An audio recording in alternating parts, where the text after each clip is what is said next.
What's going on, guys? Prun here, and welcome to the Trackday series once again. Number 5 of the most repeated series in the world, saying the same shit, different day. Today, as I'm no doubt you can tell, let's just get this off here, this lock tag. As no doubt you can tell, we've got painted body parts. Ooh, all on the bike. Couple of scratches on it. Race bike, don't care. The likelihood of it ending the season, or the likelihood of it ending the year like this is very slim, you know. What's more likely to happen is I'm going to end up in a tree. So, what's changed? Well, shifter's still the same. Forgetting about that for now. Bigger issues, bigger fish to fry. Over there, bike ramp, new for the van. Get onto that in a minute. Down here, paddock stand, new. Goes up here in the triple clamp. Instead, it allows me to take the wheel off and stops the forks compressing, and it's a bit more substantial than that. 40 quid, another 40 quid. Perfect. Next. Stainless steel nuts and bolts. Tenner. Perfect. So, what have we done? Regards to the bike, well, we've topped it up with oil. Everything underneath the tank's sorted. I've tidied up the wiring a bit here. Tilt sensor's still held on with cable ties. So I just twat my paddock stand with my leg twice. Come on. Play ball. Come on. Get out of the way. Get out of the way. So, yeah. Tilt sensor, still held on with cable ties. That's what those bolts over there are for. It's all nice and tidied up. Cable tied it to the frame under here. That way when the handlebars turn, doesn't rub the forks, which you can see has been happening here. That's still smooth, by the way, and even if it wasn't, it's not a big deal. Handlebars, double checked all the tightness. Finger, cut open, no big deal. Next, seat unit. Tank on, or tank cover on, looks good. Seat unit on, need to tighten up them bolts. Obviously, still got the seat to go on. Not changing that as of yet. That is staying there. So, it's going to go on. That is basically the recap. All the painting is done, screen's on. Just got stickers to do. And that's where we're at in the garage. Still got wets to sort, or front wheel to sort for the wets. That's where we're at here. Next step, bleed up the brakes, and then she's ready to go. We've got coolant in, no expansion bottle, so I had to fill the coolant from the radiator. Not recommended you do that, but the expansion bottle should either be here, which it isn't, or it should be around here, which it still isn't. Next, riding the thing. That's going to happen at the beginning of March. That's right, beginning of March, I'm going to go and get my racing license. In order to ride it, because my road license is an A2 license, it means I'm restricted to 94 horsepower on the road, which then gets restricted further down to 48, so with a restrictor plate. So this has 120 horsepower, so I would not be eligible to ride one of these on the road, and therefore I'm not eligible to ride one of these on a track without. However, I can ride it on the track if I have an ACU race license. ACU is the Autocycle Union, blah blah blah blah. It's the motorcycle racing governing body for club, basically. So if I get one of those licenses, I will be able to use it on track days and obviously race meetings. Now, I'm going to be a full novice. You can be an intermediate novice. I'll probably do how to fill out the form because it's a little bit confusing. It doesn't have to be, but it is. I will be a full novice. The intermediate novice is basically someone who has an unrestricted A license. Difference: full novice is someone who doesn't have an unrestricted A license on the road. They can get a novice license which has a machine restriction of 4-cylinder 600cc super sports, or 750cc singles, or 650cc twins. There's a whole host of information on the ACU website if you're interested in that sort of guff. But basically, the license will allow me to ride this. If you do have an unrestricted A license on the road, you do not have any machine restrictions, so you could buy a 1000cc superbike if you really wanted to and start racing on that. Wouldn't recommend it. I wouldn't even recommend you start off with a 600. Start off with a low power bike, get used to it. But because I'm an absolute bell end, this is what I bought.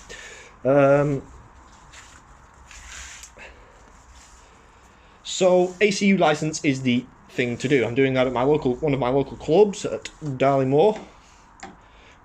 So in order to do that, the bike has to be prepped, which is why there's been a massive amount of progress between here and the previous video. As a matter of fact, this is ready to roll.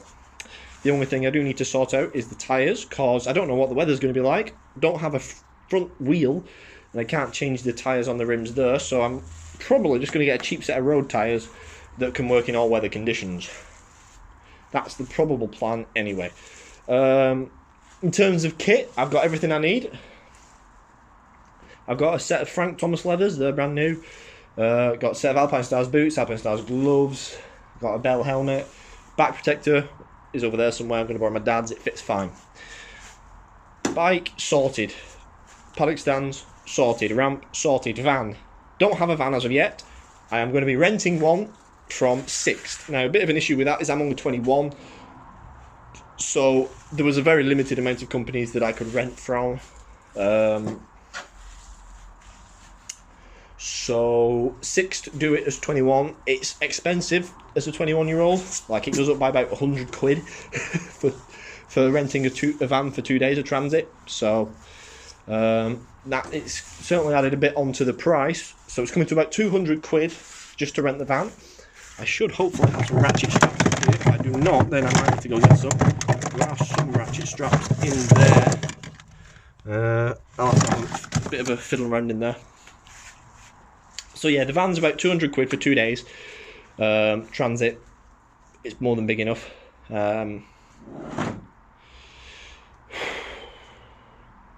The test itself, as I'm a complete novice, not got an existing license or an expired license, I have to go for the full 155 quid one, which is already up to 350 quid for the test. What does that entail? It entails a classroom lesson and a practical lesson. Well, I said practical lesson, it's just like a little mini track day to prove that you can handle a motorcycle. Doesn't have to be a racing motorcycle, you can ride there, do the test on whatever bike you've got and ride back. So I could take my dad's if I wanted to. But that defeats the objective. This needs a little bit of a shakedown after the work that's been gone on it, and it's not been used for a bit, so it needs a little bit of a shakedown, so that's what's going to happen there. As well as the fact I'm going to be riding this, not that, so I might as well get used to riding this. And that's basically what the test entails. I'm going to be paying an extra £7 for a novice bib. Now, I don't plan on doing any racing early on in this year. I'm hoping to get to one of the last 2 meetings at Darley, if not both. I'm hoping to get there, so in order to do that, I'll need a van. Well, I don't need an awning, but I'll have one. A generator and some tyre warmers, as well as a front wheel. That's it. That's all I need, really, realistically, now to go racing. So yeah, filled out the form, obviously did all that. Had to go and get an eye test, so I've got fresh glasses, bish bash bosh. Going to wear them under my helmet, Milky Quail style. Tried contacts, but it looked like I was having a stroke in the middle of Specsavers, trying to put them in. Wasn't very fun. Hand was shaking all over the place, tongue was sticking out, eye was twitching, wasn't very fun at all. Just going to stick with glasses, because I can't be doing with that hassle every race weekend or every track day. So that's that done.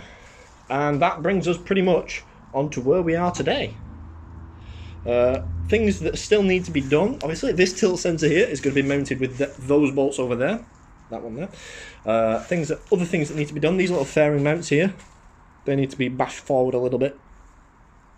As you can see, this should be at 90 degrees, but it's not. It's a little bent backwards. It's the same on the other side. If we go and have a look around here, as you can see, it's a little bashed forward, so I'm just going to bend it to fit, because there's a hole through there, at which point the big fairing fasteners, which are over here somewhere, excuse me, I'm not particularly feeling great at the minute. The big fairing fasteners, which are in here, in that mess. Note to self, do not put magnetic tray on top of other tray with bolts in. So that big fairing fasteners are in there, they go through there and attach to there. Belly pan, obviously, fairing fasteners on the bottom. Obviously, I've still got to cable tie this up and bleed the brakes, but other than that, that's it. So that is going to be today's job. Well, the job for now. Take this off, bolt. How am I gonna? Can I get a spanner up the back there? I might be able to get a spanner up the back there. It's quite a narrow gap because this little thing here, whatever this is, it sticks out. So might have a look at trying to do that. Obviously, cable tie to this. I'm not sure what the plan is. There's a hole. I can cable tie it through.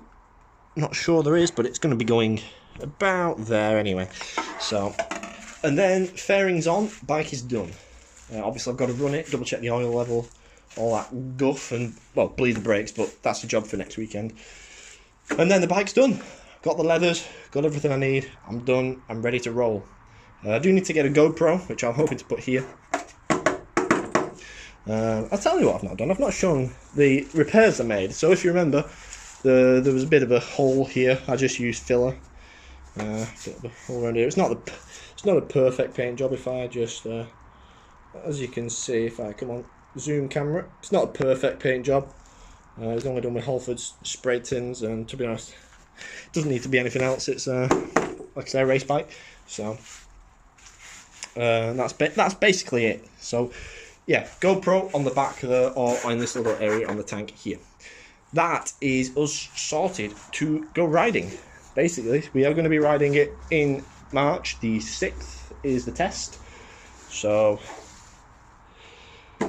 I shall hopefully be sorting that out then. I'm excited. I cannot wait to get on this thing and let it rip and see what the old girl has. So without further ado, let's get this off, bolted back on, that cable tied up. I don't think I need the fairings off to bleed the brakes. It's got held. I don't think I do anyway. So we can then put the fairings on. Get my finger out the camera. Fairings on. And by the end of this video, hopefully, it should be fairings on and everything ready to roll. Let's see what we got. Right, so it appears we have a new issue. The bolts can't go behind here, they're too long, basically. So I've got to take this little bracket off. To do that, I've got to take the clocks off. Some screws under here. To do that, I've got to undo this wiring that I spent ages doing. No big deal. Let's get on with it. Okay, so bottle is underneath here. Ooh, my throat is sore. I'm not feeling too great. It's all cable tied on. Went a bit over the top on the cable ties, but it's, as you can see, it ain't going anywhere. Wires are all cable tied up here again. Tilt sensor all bolted on, all nice and tight. There's no play in that whatsoever. There's just the play in the alley bar. Clocks are all nice and tied down. I'm within no doubt pretty much that should I want to race this, this will all have to be changed for lock wiring and stuff like that. But for track days and for what I'm going to be doing with it in March, it's more than adequate and is safe and isn't going anywhere. Not only that, if I'm going to race it, I'll need access to that down there, because that is the little clip where the transponder goes for timing. Next stage is to get the fairings on. Be right back. Okay, fairings on. Just need to tighten up these little bad boys down here.